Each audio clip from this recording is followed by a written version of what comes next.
journée, cher Laurent, cher Raymond, cher Muriel, conseillers départementaux, et puis je salue Lydia, qui le fut longtemps. Et à vous tous, messieurs et mesdames les maires, mesdames et messieurs, et surtout je voudrais dire, chers amis, merci cette année encore d'avoir répondu à mon invitation et de partager ce moment si précieux avec nous tous, élus du conseil départemental. Vous me consacrez de votre temps, qui en cette période est souvent contraint pour chacun d'entre nous. Je suis sensible à cette attention. Je vous en remercie vraiment très sincèrement. Comme je vous le dis souvent, mon bureau, c'est le terrain. Je me réjouis d'être ici ce soir, au cœur des territoires, avec vous, les yeux dans les yeux, le cœur dans le cœur. Ce rendez-vous se veut chaleureux. Au-delà de ces vœux désormais traditionnels, je souhaite faire de ce moment un temps d'échange, une opportunité d'aborder des sujets qui nous concernent tous. Je comprends le désir de préserver l'atmosphère festive des récentes fêtes, mais la politique demeure une composante incontournable de notre quotidien. Certains peuvent exprimer des réserves sur son utilité, arguant que peu de choses changent, quel que soit le leadership en place. Je crois, pour ma part, que c'est grâce à votre voix que nous trouvons la légitimité pour vous représenter, faire des choix, prendre des décisions et mener les combats au quotidien. Je souhaite vous faire part des travaux que nous menons avec mes collègues élus du conseil départemental, partager nos préoccupations, nos idées et nos espoirs pour construire ensemble un avenir plus fort, plus harmonieux pour tous les Ariégeois. La vraie générosité envers l'avenir consiste à tout donner au présent. 2023 a connu son lot de drames humains. Nous avons tous besoin de retrouver un peu de sérénité, d'apaisement dans un monde qui connaît tant de violence et de conflits. S'ajoutent l'inflation et les soucis du quotidien qui ne font qu'accentuer ce sentiment de morosité ambiante. Pourtant, il n'est nullement question de céder à la fatalité. Nous sommes toujours là, au travail, à votre service, pour construire ensemble un avenir meilleur. Nous sommes toujours là pour élaborer des solutions dans la fidélité et la loyauté aux citoyens. Au conseil départemental, nous continuons à débattre sur des dossiers sensibles de façon collégiale, tant avec les élus du groupe majoritaire qu'avec les élus des groupes minoritaires. Sommes-nous toujours d'accord à 100%? Non et alors? Le compromis n'est pas compromission, est au cœur de chacune de nos décisions.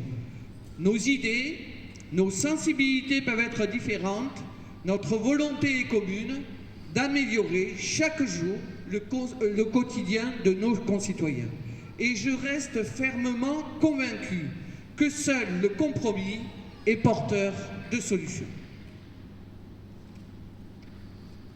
Nous sommes loin des positions sans concession et de l'instrumentalisation des sujets politiques, quel qu'en soit le prix à payer par nos concitoyens, comme en témoigne le triste spectacle du mois dernier avec la loi d'immigration.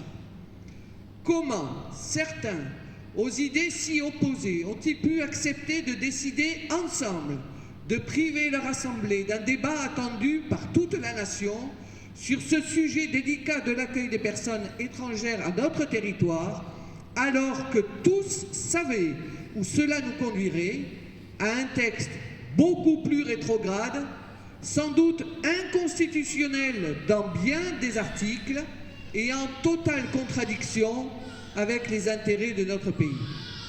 En s'opposant à la motion de rejet lors de l'examen du premier texte, Martine Froger et Laurent Pagny-Fous acceptaient d'effectuer le travail qui est le leur, faire ou défaire la loi, travailler à la construction d'une version équilibrée du texte et compatible avec leurs valeurs.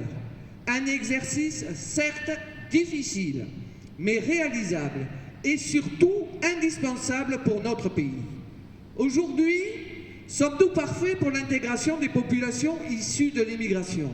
Sommes-nous efficients en termes d'éducation?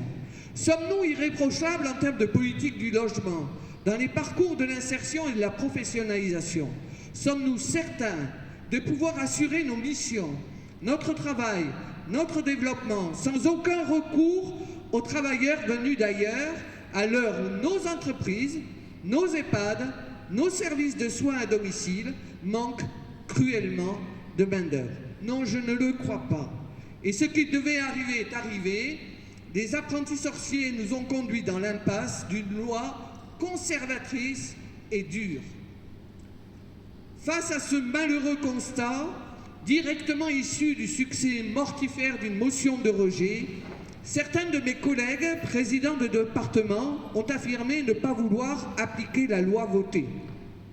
Dans ces grands moments de doute, je ne suis pas certaine que le bon message à délivrer par nos responsables politiques soit de dire qu'ils n'appliqueraient pas une loi votée par la représentation nationale.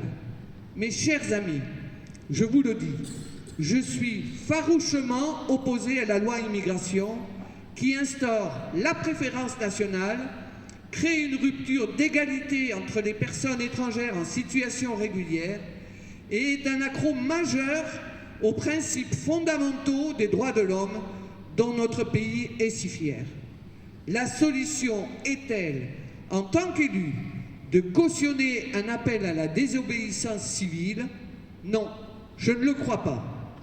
Faire le choix d'appliquer telle loi qui nous plairait ou de rejeter telle loi par idéologie, ce n'est pas la conception de la République. La République ne peut se satisfaire de picorer au gré de ses envies.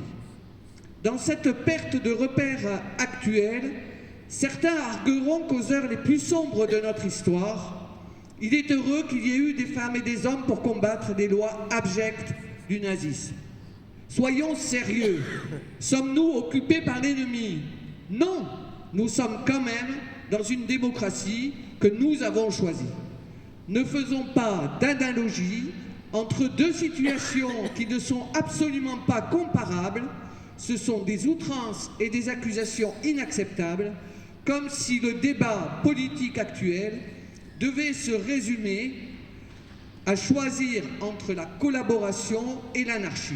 Je ne céderai pas à ces injonctions. Je crois dans la démocratie et la République. Je crois dans la compréhension et le compromis. Entre élus opportunistes, élus en perdition et élus jusqu'au boutiste, l'Assemblée nationale a révélé son vrai visage. Et je remercie nos 3 parlementaires d'avoir tenu le cap dans cette forte tourmente. Le cap d'une gauche progressiste et humaniste qui sait garder ses distances avec toute forme d'extrême. Martine, Laurent et Jean-Jacques ne sont tombés ni dans le piège de la compromission, ni dans celui de l'obstruction systématique et doctrinaire. C'est ainsi qu'on bâtit la confiance avec les territoires et les citoyens. Reconstruire la confiance est une tâche cruciale et indispensable. Je mesure l'ampleur de cette mission qui nous incombe. Je m'engage à placer l'humain au cœur de nos actions. Je veux que la marque de mon mandat soit la confiance, la justice sociale, la solidarité et le respect des droits fondamentaux guident nos décisions et initiatives tout au long de l'année. Notre département, riche de sa diversité, doit être le relais d'une société où chacun a sa place, où les inégalités sont combattues avec vigueur et où les aspirations individuelles convergent vers un bien commun partagé. La gauche progressiste et humaniste, qui est la mienne, aspire à construire un avenir où l'égalité des chances, la justice sont au cœur de notre projet. C'est dans cet esprit que nous travaillons chaque jour pour proposer des solutions, concrétiser des projets et avoir de l'ambition pour notre département, des ambitions pour vous, chers amis. Nous œuvrons pour renforcer les services publics favoriser l'accès à l'éducation, à la santé et à la culture. Nous agissons avec détermination et maintenons le cap pour nos investissements, même si la prudence doit rester de rigueur. Je veux partager avec vous les défis financiers auxquels nous sommes confrontés face à une conjoncture de facteurs complexes qui pèsent sur notre budget. Cette situation délicate est caractérisée par une baisse significative des recettes d'État et par une hausse soutenue des dépenses, et notamment l'augmentation de la masse salariale pour soutenir légitimement le pouvoir d'achat de nos agents. Ici, en Ariège, nous avons anticipé et fait le choix d'abonder ces dernières années une réserve prudentielle qui permettra, cette année encore, de faire face à nos dépenses d'investissement sans recourir à l'emprunt. Pour 2024, avec mes collègues élus du département, je me suis engagé à mener des projets ambitieux qui façonnent l'avenir de notre département. Nous accompagnons nos aînés, nous garantirons leur bien-être, nous investirons fortement sur des projets de construction ou de réhabilitation d'EHPAD et de résidences d'autonomie. Nous favoriserons l'aide sociale à l'enfance en assurant ainsi un soutien sans faille aux plus vulnérables. Nous augmenterons également nos efforts en matière d'insertion sociale en permettant à chacun de trouver sa place dans notre société. Nous soutiendrons l'investissement en tant que levier de l'économie locale pour favoriser le développement économique de notre territoire et l'emploi. Nous resterons à l'écoute des entreprises et des artisans en organisant des tables de l'économie en partenariat avec les chambres consulaires. Nous poursuivrons nos engagements envers le tissu culturel, sportif et associatif. Vous le savez, 2024 est une année spéciale sur le plan sportif avec l'organisation des JO. Et pour l'Ariège, c'est aussi l'arrivée du Tour de France Abeilles le 14 juillet qui constitue un événement majeur pour notre département et le top départ de la saison touristique. Nous garantirons une politique de transition énergétique et environnementale à la hauteur des enjeux. Avec près de 40 millions d'euros d'investissement, nous prévoyons d'assurer la transition énergétique de tous nos bâtiments d'ici 5 ans avec une priorité pour tous les collèges.